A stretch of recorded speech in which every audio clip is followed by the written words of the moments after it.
देश में भगवान राम आए, उन्होंने आवाज लगाई। वो आवाज लगाते हैं लेकिन जो समय के लोग हैं उनको पहचान नहीं पाते, और जो पहचान लेते हैं उनका काम बन जाता है। तो भगवान राम को लोगों ने नहीं पहचाना, कुछ लोगों ने पहचाना। किसने पहचाना? बंदर और भालू ने उनको पहचाना, उनका काम बन गया।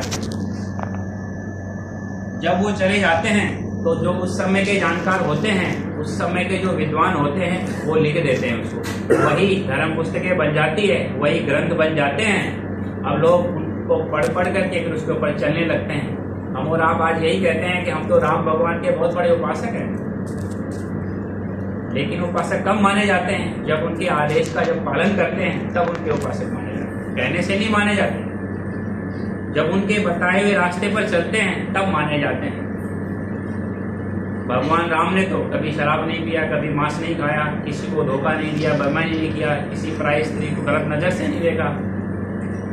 उन्होंने तो अपने पिता के बल्कि आदेश का पालन किया, हर मर्यादा का उन्होंने पालन किया। इसीलिए श्री पुरुषोत्तम, मर्यादा पुरुषोत्तम श्री राम कहलाए।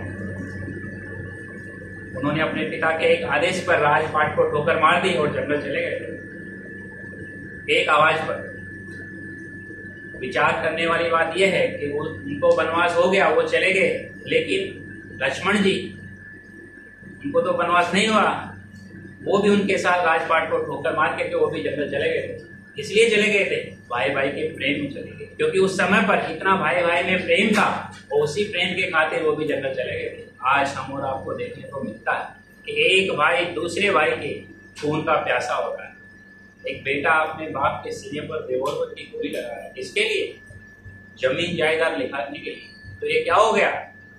क्यों हो गया? ये इसीलिए हो गया कि हम लोगों को सत्संग नहीं,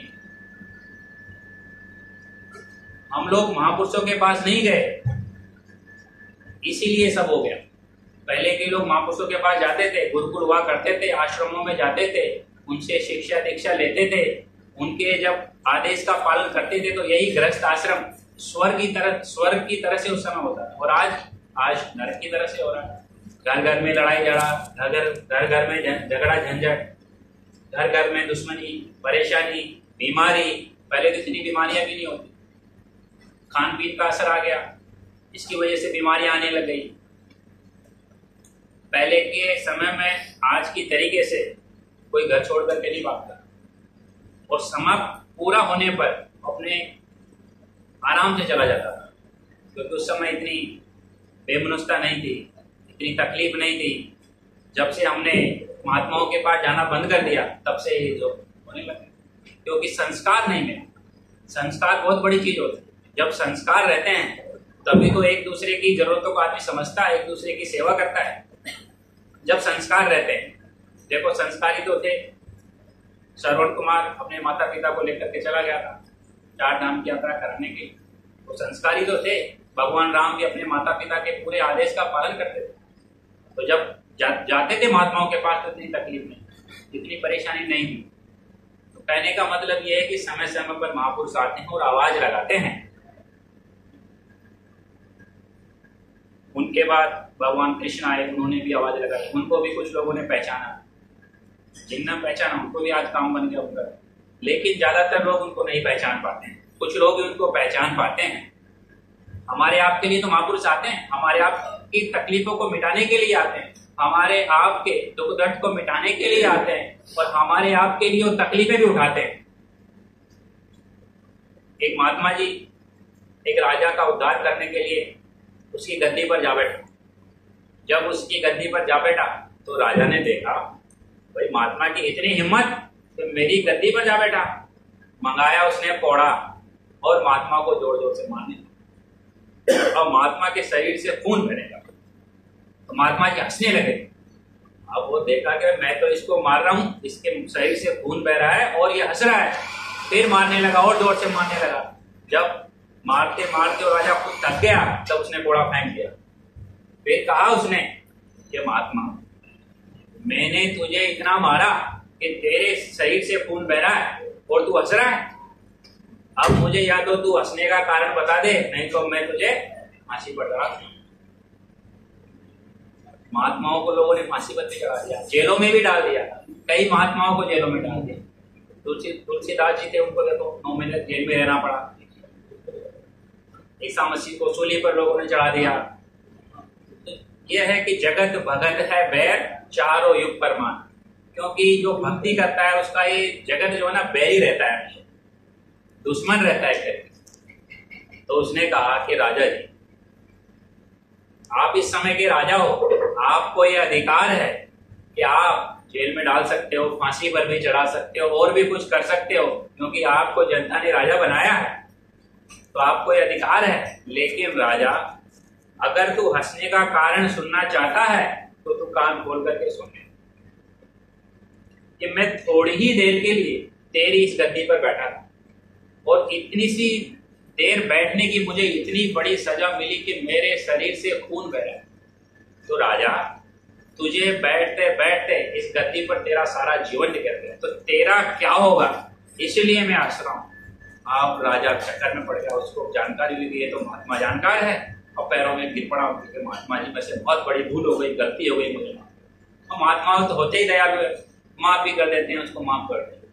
अब वो उसके पीछे पीछे चला गया, पीछे पीछे कुटिया पे चला गया, सेवा करने लगा राजा होकर के। जब समय आया, जब उसको जब देने के लायक वो बन गया, तो उसको नामदान दिया। ऐसा नहीं दिया, पहले के तो समय तो परीक्षा लेते थे, जब पास हो जाता था तब जाकर के नामदान देते। आज की तरीके से नहीं, आज तो गुरु महाराज कहते हैं कि भाई सबको दे दिया जाता है, क्योंकि समय का कोई भरोसा नहीं है कि सुबह घर से आदमी बाहर जाए और लौट के शाम को आएगा कि नहीं आएगा, कोई भरोसा नहीं है, कोई गारंटी नहीं है, इसलिए सबको दे।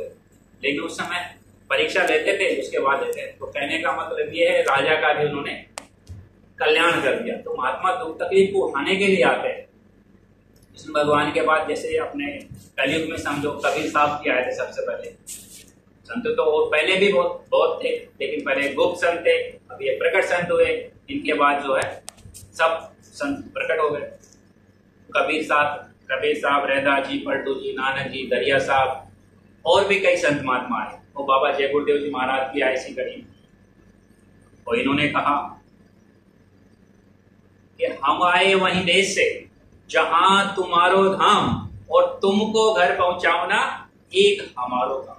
हम तुमको अपने घर पहुंचाने के लिए आए हैं। अब हमें यही नहीं मालूम है कि हमारा घर कौन सा है, हम तो भूले भटके हैं, हम तो जान ही नहीं पाते कि हमारा घर कौन सा। हमको कभी याद ही नहीं आती अपने घर की, क्योंकि यहाँ पर इतना फंसा हुआ है माया का, और जानकारी हो नहीं पाती है, संत मिलते नहीं है, उसकी वजह से हम सब भूल करके बैठे। लेकिन उन्होंने कहा कि हम आए वही देश से जहां तुम्हारो धाम, और तुमको घर पहुंचाओ ना एक हमारो काम। इन्होंने तो और भी कहा, और खुल करके कहा कि धाम अपने चलो भाई, पराया देश नहीं रहना, वो काम अपना करो जाई, पराया काम नहीं फंसना। अब अपना काम क्या है, पराया काम क्या है, ये हमको नहीं। ये जो हम कर रहे हैं, खेती, दुकान, नौकरी, बिजनेस, व्यापार, ये सब पराया काम है, एक दिन छूट जाने वाला है। असली काम तो वो है, प्रभु प्राप्ति का जो रास्ता है वो असली काम है। ये मनुष्य शरीर इसीलिए मिला है कि जीते जी भगवान का दर्शन कर लिया जाए, इसी में दर्शन दीदार कर लिया जाए, अपनी आत्मा का कल्याण कर लिया जाए। तो इन्होंने ऐसा खुद करके कहा कि भाई अपने धाम चलो, ये तुम्हारा देश, और जो तुमको ये हीरा दिया है, ये जड़ी दी है, जो नामदान की जड़ी जो मिल गई है, ये एक तरीके से संजीवनी बूटी है। इसको अगर आप रगड़ोगे तो दिव्य चक्षु खुल जाएंगे आप। लेकिन कब, जब करोगे, जब रास्ते पर चलोगे, तब आप जीते जी इस मनुष्य शरीर में उस प्रभु परमात्मा का दर्शन कर सकते हो। लेकिन अब उन्होंने हीरा दे दिया। जब हम गए थे उनके पास, लोग जाते हैं, तो जब लोग जाते हैं तो दुनिया की चीजों को मांगने में लग जाते हैं। हम भी गए, हमने भी मांगा, हमने जो मांगा वो हमको मिला। लेकिन जब हमको वो देते हैं, उसके साथ साथ हमारी झोली में हीरा डाल देते हैं, नामदान का हीरा डाल देते हैं, और कहते हैं कि इसकी तुम कीमत लगाना के, इसकी परख करना हीरे की, नहीं तो ये बेकार में चला जाएगा। बेकार में कैसे चला जाएगा, जब पहचान नहीं होगी तो चला जाएगा बेकार। एक महात्मा जी थे, जा रहे थे, तो उन्होंने देखा एक गांव के अंदर कि यहाँ के लोग बहुत गरीब हैं, तो उन्होंने क्या किया, हीरा लुटाना शुरू कर दिया। जब हीरा लुटाना शुरू किया तो लोगों ने बोला ये हीरा थोड़ी है, ये तो कांच है कांच, अगर हीरा होता तो बाबा जी ऐसे थोड़ी लुटाते। तो कहने का मतलब वो पहचान नहीं थी उनको, किसी ने नहीं उठाया। अब पीछे से आया जोहरी, उसने देखा कि गली गली में हीरा पड़ा है, तो सबको लेके इकट्ठा करके, और वो तो मालामाल हो गया। लोगों ने देखा कि भाई कल इसके पास कुछ नहीं था, सेठ के पास, आज इतना खजाना इसके पास हो गया, इतना मालामाल हो गया, तो लोग दौड़ पड़े। लेकिन उस समय कुछ नहीं, क्योंकि हीरा तो चला गया, अनमोल चीज थी वो तो चली गई, क्योंकि पहचान नहीं थी।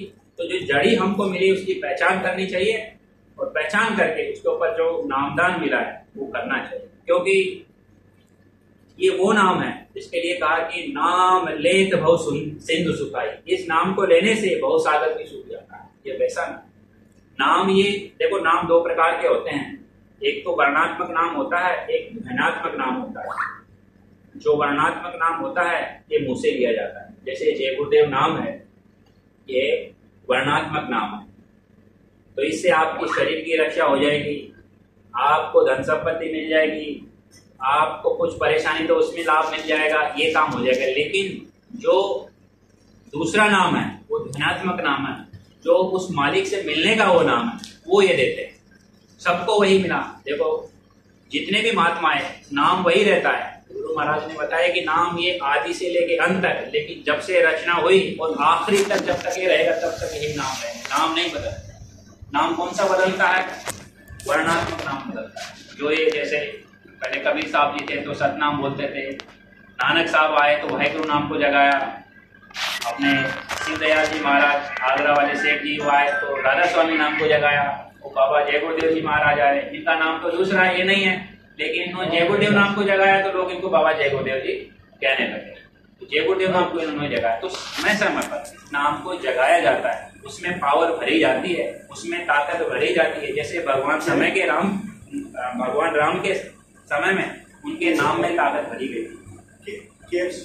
भाई जो राम का नाम लेता था उस समय उसकी रक्षा मदद हो जाती थी। पत्थर पे लिख करके समुद्र के अंदर राम नाम लिख करके पत्थर डाले गए तो पत्थर तैरने लग गए, उनका पुल बन गया था, क्योंकि उस नाम में पावर थी। भगवान कृष्ण का जब समय था उस समय उनके नाम में पावर भरी गई, उस नाम को जगाया गया। तो जब द्रौपदी का हरण हो रहा था, उसने कृष्ण को पुकारा, हे प्रभु कृष्ण को अब तो मेरी लाज बचाओ, उन्होंने उनकी रक्षा की। ये देखो देखने को सुनने को मिलता है, देखा तो हमने नहीं है, लेकिन ये जब चीजें सत्य है तो परमात्मा सत्य है। तो हर कहने का मतलब ये है हर समय पर एक नाम को जगाया जाता है। तो ये जय गुरुदेव नाम है, इस समय का जीता जागता नाम, इसकी आप परीक्षा ले लो। कभी मुसीबत में हो, कहीं पर भी हो, कैसे भी हो, जैसे कहीं घर में ही है, कोई डॉक्टर के पास नहीं जा सकता, कोई जाने का साधन नहीं है, तो आप प्रसाद रहता है, प्रसाद ले लो। आपके अंदर कोई बेहोशी हो गया, चाहे किसी भी आपदा से वो हो गया, चाहे वो जाने वाला हो तब भी हो गया है, तो आप प्रसाद ले लो, तो 10 बार जय गुरुदेव बोलो, उसके मुंह में डाल दो। 10 बार जय गुरुदेव इस कान में बोल दो, 10 बार जय गुरुदेव इस कान में बोल दो। आप दूर खड़े हो जाओ, 15 मिनट में वो आप बोल देंगे। अगर प्रसाद नहीं है तो चीनी के दाने ले लो, अपने घर से ही ले लो चीनी के दाने। 10 बार जय गुरुदेव बोल कर उसको निकाल दो, 10 बार इसमें 10 बार इसमें जय गुरुदेव को, तो दूर खड़े हो जाओ। 15 मिनट में आप बोल दो। आप बोलेगा तो आपको बताएगा कि मेरे को कौन मिला, बताएगा कि ये बाबा जी मेरे को। अगर कोई भूत प्रेत बाधा है उसकी वजह से वो बेहोश हुआ है तब तो वो ठीक हो जाएगा, और अगर वो जाने वाला भी है, उसकी श्वासों की पूंजी अगर खत्म हो गई है तब भी वो खड़ा होकर के आपको बताएगा मुझे बाबा जी मिले, और जो लोग मुझे ले जा रहे थे, मार रहे थे, काट रहे थे, जम के दूध पिशाच के शरीर में बंद करके हथौड़ा छीनी लेकर के आए थे, मार करके कांटों में होकर के पहाड़ों में मेरे को घसीट के लेके जा रहे थे, मुझे बहुत भारी पीड़ा हो रही थी। अब वो सब दूर हट गए, अब मैं आराम से जा रहा हूं। वो आपको बताएगा, ऐसा बाबा जी ने कहा।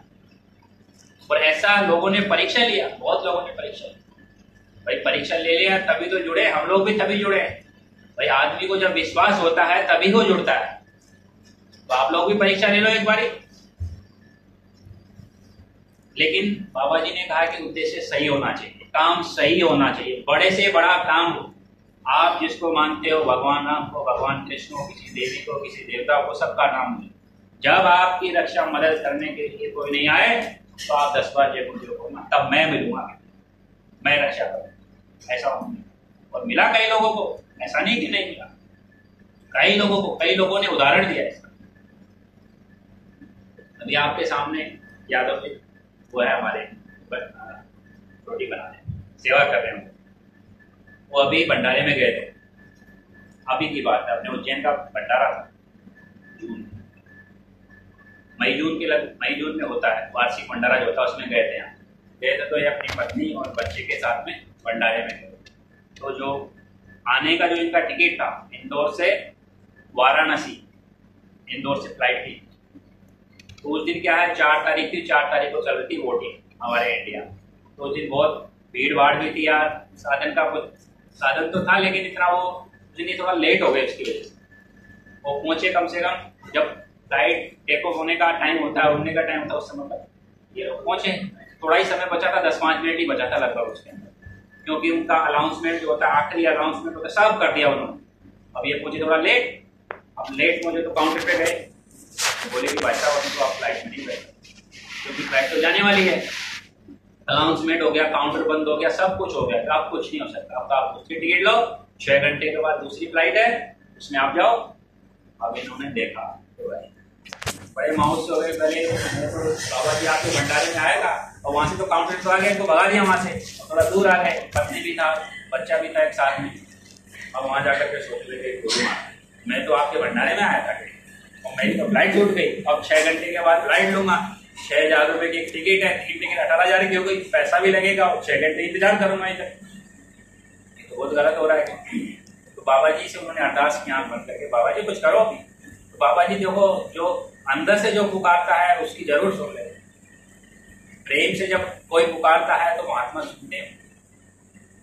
आप इनके अंदर से बोले, ये खुद ने इन्होंने बताया कि मेरे अंदर से ऐसा आवाज है कि भाई चलो वापस काउंटर पे, वापस जाओ, तो काउंटर पे वापस जाओ। तो मैं गया के काउंटर पे गए, तो पहुंचे उधर, अरे भाई साहब जल्दी आओ, तो लाओ तुम्हारा सामान दो। फटाफट उन्होंने बोर्डिंग पास बनाया और 3 आदमी लग गए, और फटाफट वो मेन जो इमरजेंसी गेट है उसे ले जाकर के 5 मिनट के अंदर इनको फ्लाइट, मानो की फ्लाइट सिर्फ इनकी वजह से रुकी। बाबा जी ऐसे गया। लेकिन जब आखिरी समय जब आ जाता है कि आदमी हार जाता है कि अब कोई चारा नहीं है, तब आप पुकारोगे, तब भी आपको मदद मिलेगी। लोगों ने बहुत परेशान। हमारे एक सत्संगी भाई है, वो बताते हैं कि हमारी माताजी दादी थी, दादी वो क्या है, पहले क्या अपने कच्चे घड़े होते थे, उसमें दूध पकाते थे मिट्टी वाले, तो उसने क्या उसमें दूध डाला तो थोड़ा सा नीचे से लीकेज हो गया घड़ा, तो टपक नहीं गया। अब वो कहने लगे, क्योंकि गुरु महाराज से तो नाम डाल ली थी, बता दी थी परीक्षा लेना चाहिए। अब उसने कहा, गुरु महाराज ये मेरा दूध बट ये नीचे टपक रहा है, अब मेरे बच्चे क्या पिएंगे, ये तो पूरा निकल जाएगा क्या। उसने जैसे ही जेब उठे बोला तो दूध बंद हो गया। जब दूध बंद हो गया, तो जब उसने सुबह दूध को खाली किया, जब उसको मांझने की बारी आई, तो देखा उस बड़े बोल्ट के उसके अंदर 5 अंगुलियां ऐसे कैसे छपी है, 5 अंगुलियां। अब उसके तो आंखों में आंसू लगे, गुरु महाराज ने कि देखो क्या किया मेरे। फिर वो एक बार सत्संग में गई, उन्होंने खुद बताया सत्संग के बारे में, हमारी माताजी हमारी दादी जब सत्संग में गई तो गुरु महाराज ने बताया, बोले परीक्षा लिया करो, लेकिन तुम ऐसी परीक्षा मत लिया करो, क्योंकि मेरा देखो आगे जल गया है, परीक्षा लो लेकिन ऐसी परीक्षा मत लो। तो लोगों बागों ने ऐसी परीक्षा ली, लोगों का काम बना। तो ये कहने का मतलब यह है कि ये समय के महापुरुष है, तो आप इस नाम की परीक्षा लेकर देखो, लेकिन तब शुद्ध शाकाहारी होकर के, नशा मुक्त होकर के इस नाम को लोगे तो आपकी जरूर मदद होगी। शुद्ध शाकाहारी रहना जरूरी है। देखो मांस तो मनुष्य का भोजन है ही नहीं, लेकिन लोगों का भी फैशन बन गया, मांस खाने लगे, मदिरा पीने लगे।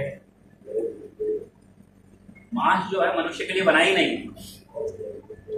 देखो मनुष्य जो जानवरों का खून, जो मांस होता है उसका खून बनता है, आदमी जो भी